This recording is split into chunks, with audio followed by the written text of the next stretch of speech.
Assalamualaikum warahmatullahi wabarakatuh. Hai Sobat Hikmah, bertemu lagi bersama saya Farid Zubairi di Ruang Hikmah. Ngobrol asik bareng Hikmah. Salam Hikmah, cinta Al-Quran. Waduh, gimana nih kabar Sobat Hikmah semua? Semoga sehat selalu ya. Yang lagi di rumah, halo. Atau ada juga sih yang masih stay di Surabaya dan belum bisa pulang kampung, ya mungkin karena ada keperluan. Tetap sabar dan semangat ya. Semoga pandemi ini cepat segera berakhir sehingga kita bisa melaksanakan aktivitas di kampus tercinta kita, serta bisa melanjutkan aktivitas kegiatan hikmah seperti dulu lagi. Amin amin ya rabbal alamin. Oke, kali ini Faris nggak sendiri. Di samping saya ada narasumber yang sangat luar biasa sekali, yaitu Muhammad Rois. Assalamualaikum Mas Rois. Waalaikumsalam. Gimana kabarnya Mas hari ini? Alhamdulillah. Alhamdulillah. Kesehatan Allah Subhanahu wa taala. Nah, jadi Mas Rois ini Ketua Hikmah periode 2018-2019. Dan alhamdulillahnya Mas Rois ini sangat bertanggung jawab serta bisa menginspirasi anggota Hikmah pada masanya. Loh, kok pada masanya sih Mas? Sekarang gimana? Masih tetap tak? Alhamdulillah masih diberi kesempatan untuk dipercayai lah. Dipercayai. Dengar-dengar Mas Rois ini mau wisuda ya? Ya, alhamdulillah tanggal 21 besok. Waduh, alhamdulillah 7 hari lagi berarti ya? Ya. Persiapannya udah semua? Alhamdulillah semua sudah siap lah, istilahnya sudah siap untuk Alhamdulillah, wisuda. oke. Untuk wisuda tahun ini bukannya daring Mas? Iya. Nah, itu. Jadi termasuk salah satu sedihnya saya ya, dalam artian jadi ketika lulus itu ada perasaan gembira, ada juga perasaan yang sangat sedih. Perasaan gembiranya ya karena kita sudah lulus, kita sudah menempuh pendidikan selama itu, mendapatkan gelar yang kita inginkan. Nah, sedihnya itu ya yang pertama tidak bisa berkumpul lagi sama teman-teman. Nah, yang kedua itu salah satunya yaitu ini. Kalau di Hikmah itu identik kalau kita wisudawan, kalau kita ada wisuda itu biasanya ada arak-arakan.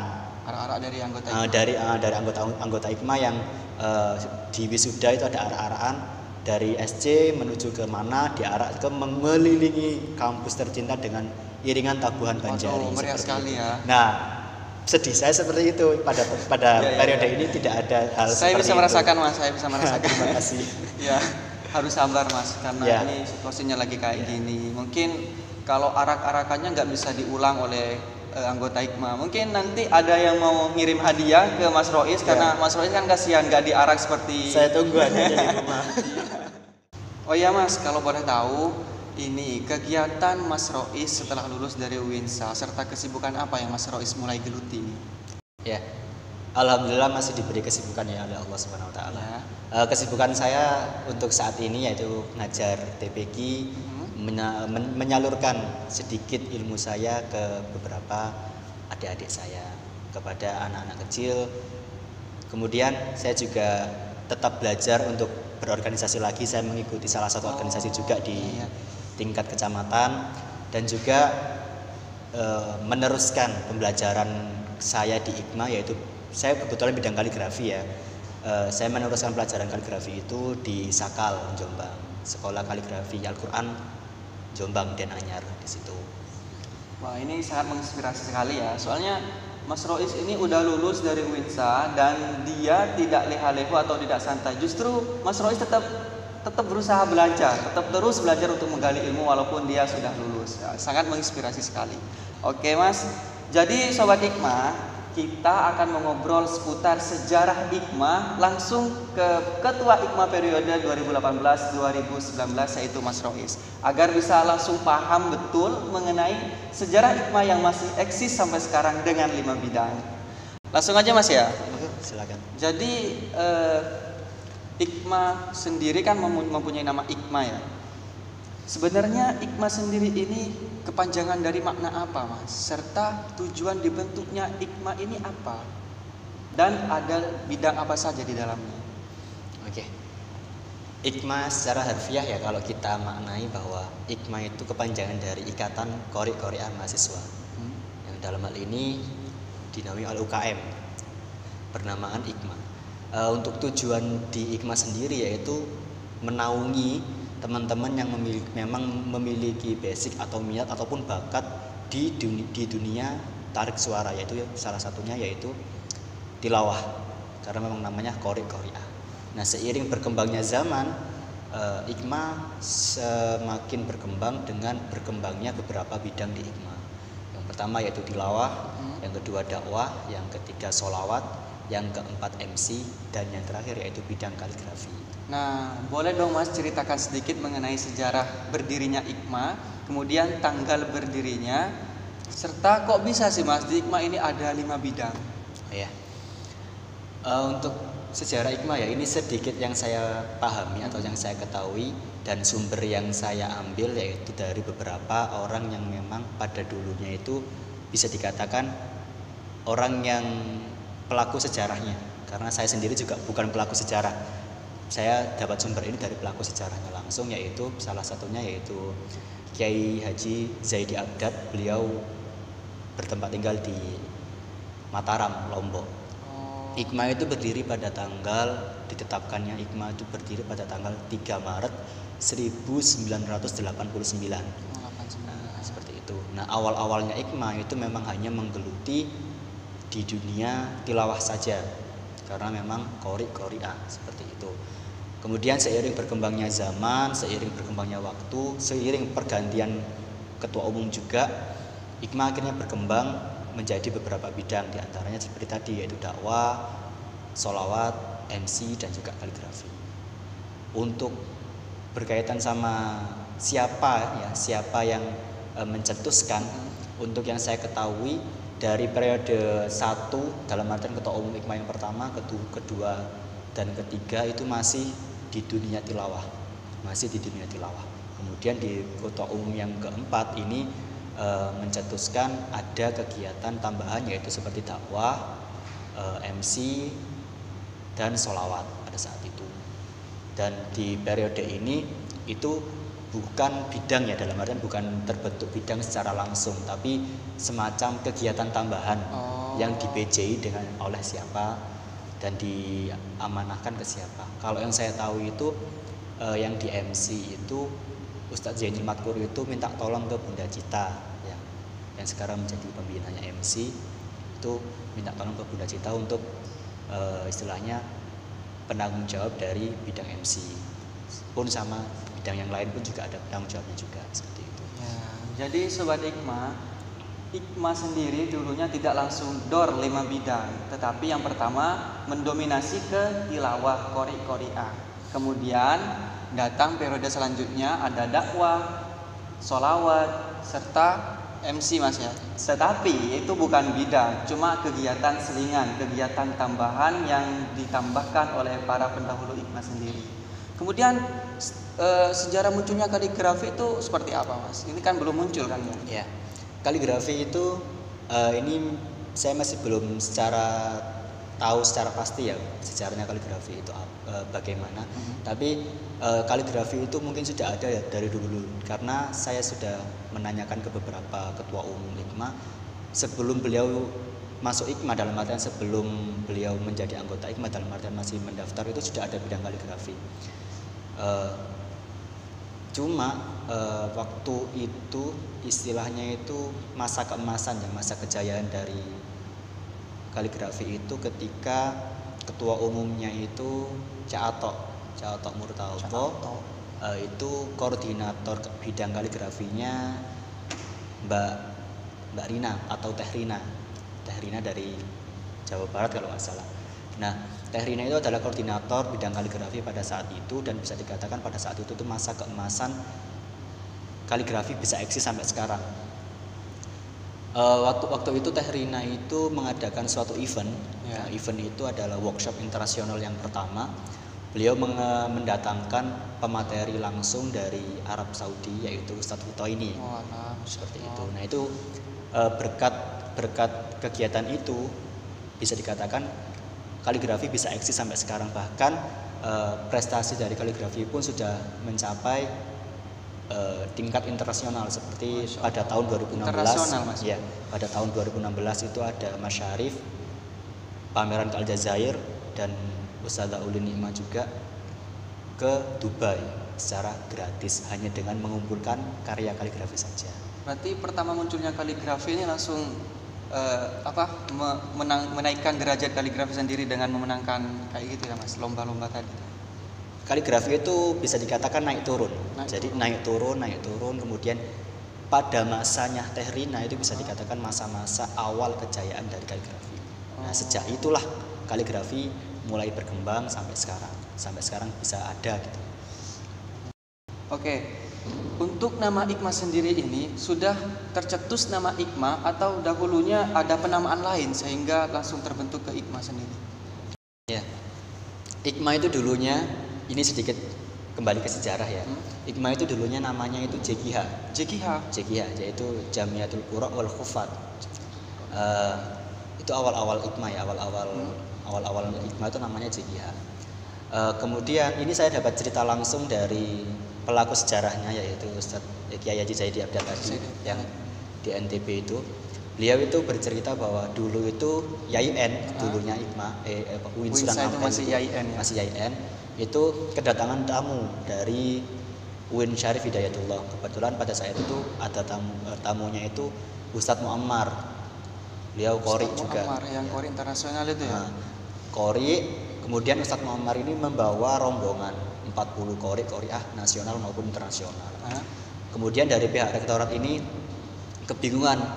Dalam artian kebingungan itu siapa yang menyambut beliau ini siapa yang menyambut, karena memang mungkin dari pihak rektorat tidak tahu bagaimana cara menyambut tamu Qori itu seperti apa, apalagi dari luar ya. Ya, apalagi ada dari luar. Ya mungkin secara formal tahu, cuma untuk menyambut entah harus ada apa kan tidak tahu. Mungkin untuk kesopanan juga.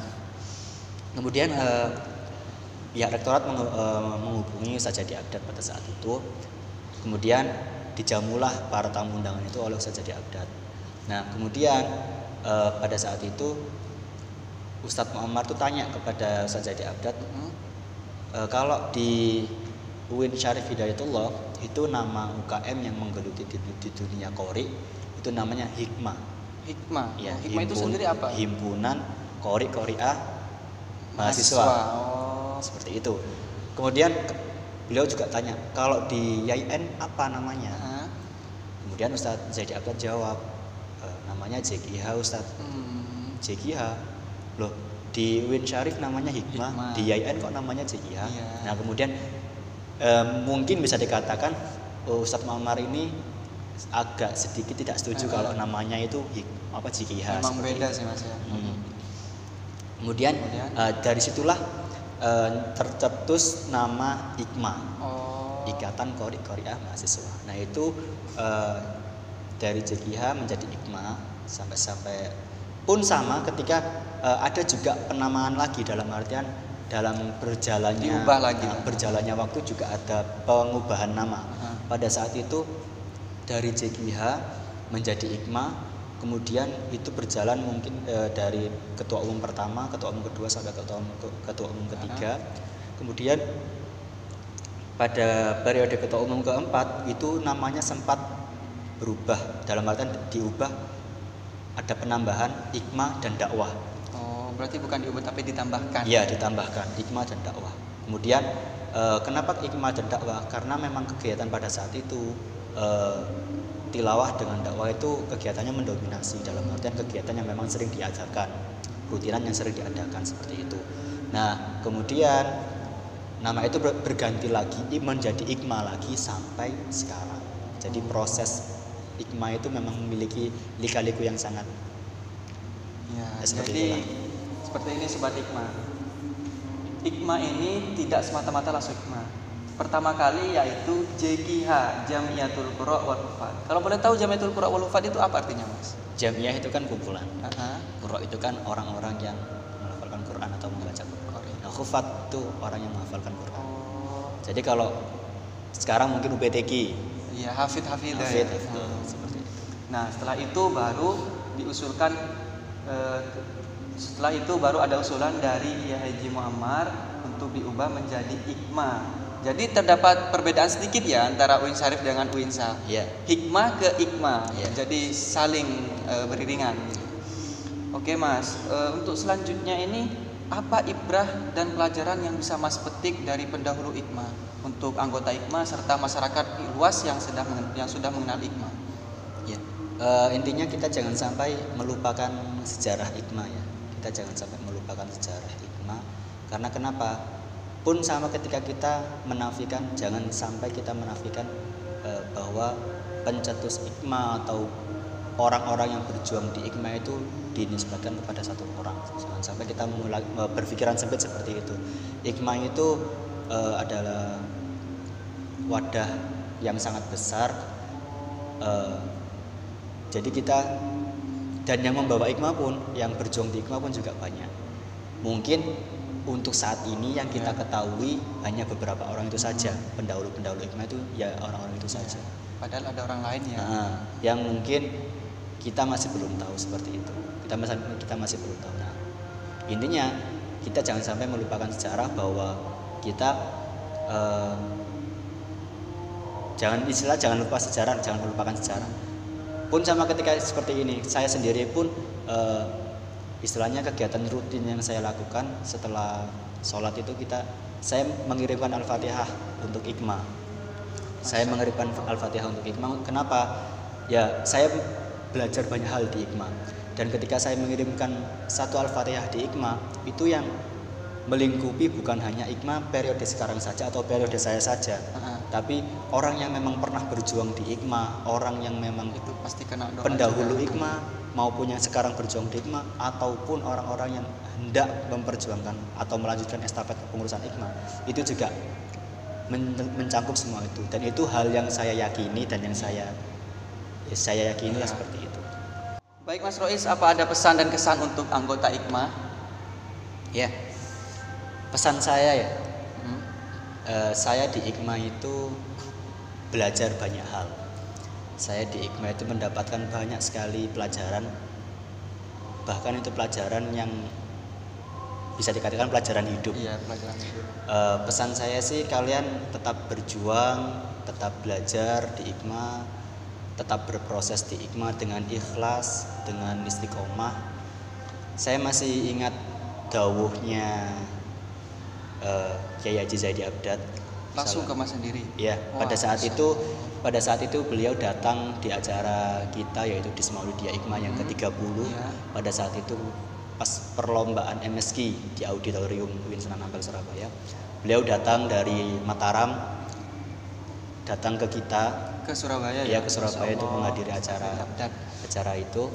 Beliau berpesan seperti ini. Hikmah itu salah satu wadah untuk berjuang di Al-Quran, untuk berjuang menjaga nilai-nilai dan melestarikan Al-Quran. Dan harus kalian yakini bahwa orang-orang yang berjuang di Al-Quran itu akan mendapatkan barokah dan syafaatnya Quran. Dan itu hal yang harus kalian yakini. Lelah iya, tapi kalian yakini dua hal itu, maka lelah kalian itu akan berubah drastis menjadi lilah karena dua hal itu tadi. Kalian mempercayai syafaat dan kalian mempercayai barokahnya Quran, barokahnya memperjuangkan Quran itu seperti apa. Itulah yang membuat saya pada saat itu bertemu dengan beliau, itu yang membuat saya itu menjadi semangat lagi. Karena bisa dikatakan di Maulidiyah itu adalah masa-masa pendewasaan kita, masa-masa di mana kita itu diuji dengan berbagai macam hal. Kemudian saya kembali bangkit lagi dengan pesan beliau yang seperti itu, dan berarti harapan ada barokah tersendiri ya dari Al-Quran dan hikmah untuk Mas, mungkin untuk semua anggota hikmah. Nah, kalian lihatlah senior kalian, dalam artian orang-orang yang memang dulunya memang berusaha keras di hikmah, belajar dan istiqomah di hikmah. Sekarang jenengan lihat semuanya, jadi orang semua, sukses ya Mas. Ya bisa dikatakan sukses seperti itu. Ya mungkin setelah ini Mas Rois saya doakan sukses karena telah berjuang dan berproses di hikmah. Nanti juga saya doakan seluruh anggota hikmah bisa menjadi orang atau sukses berkat berproses di hikmah. Amin ya robbal alamin. Oke, saya setuju dengan yang Mas Rois katakan tadi, bahwasanya di hikmah ini tidak sekedar lelah, tetapi juga diniatkan untuk lillah, bukan semata-mata untuk mencari eksistensi, tetapi juga untuk mencari barokah Al-Quran sendiri. Baik, terima kasih untuk Mas Rois yang telah menyempatkan waktunya untuk hadir di ruang hikmah. Semoga Mas Rois sehat selalu dan sukses ke depannya ya. Amin ya robbal alamin. Baik, kalau begitu Sobat Hikmah, saya Ahmad Faris Zubairi mohon pamit undur diri dari ruang hikmah. Nantikan next program ngobrol asik bareng Ikma selanjutnya yang pastinya sangat menarik dan juga bermanfaat untuk sobat Ikma semuanya. Yuk Mas Rois, jargon Ikma. Salam Ikma, cinta Al-Quran. Assalamualaikum warahmatullahi wabarakatuh.